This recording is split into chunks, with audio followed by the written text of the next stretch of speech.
The Treasury Secretary has to pick up the red phone and call Beijing. He has to say, please do not sell our bonds. In fact, please buy more.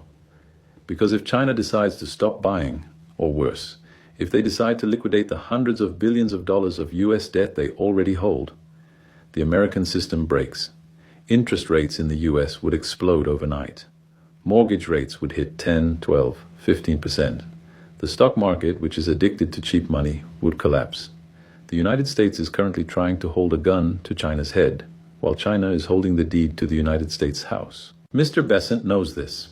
He is a hedge fund manager. He understands leverage. He knows that you cannot declare war on your own banker. So while the news channels talk about how tough the US is being on China, the reality is the opposite. The US is trapped. They need China to fund their deficit, and China knows it. They are watching Mr. Besant sweat. They know that without their money, the American dream cannot pay its monthly mortgage.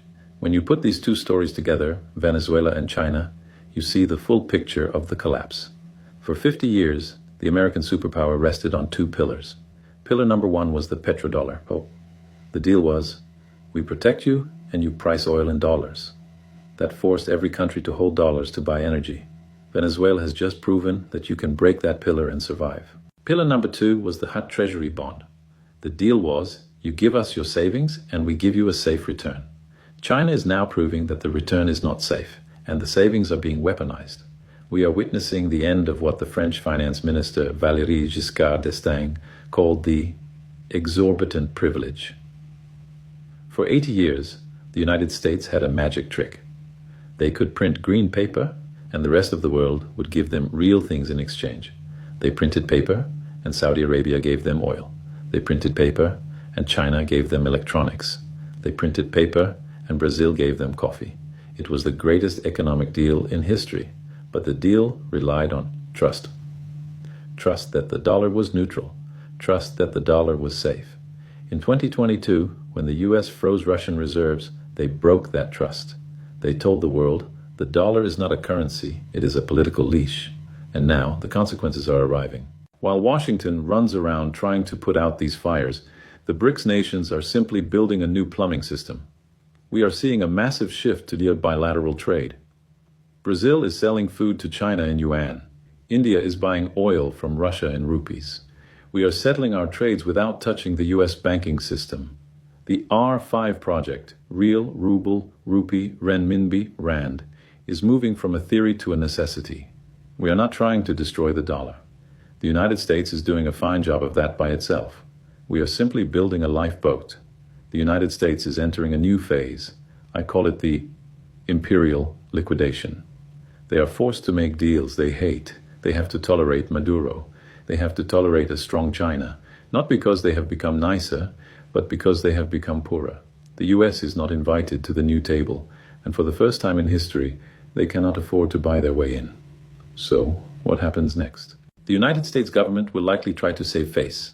They will call the New Deal with Venezuela a humanitarian gesture. They will call the begging mission to China strategic macroeconomic cooperation. But do not be fooled by the headlines. The reality is that the US economy is cornered. They have run out of leverage. When you are an empire, you dictate terms. When you are a debtor, you accept terms. And right now, Washington is accepting terms from the very people it tried to destroy. The United States will eventually have to make a choice between two devastations.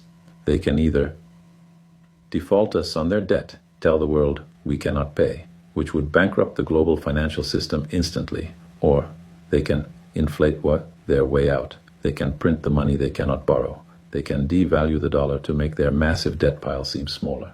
History tells us they will choose inflation. It is the politician's way out. It is the slow death.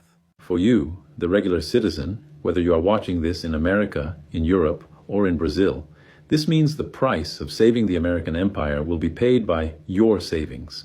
Your groceries will get more expensive. Your energy bills will rise.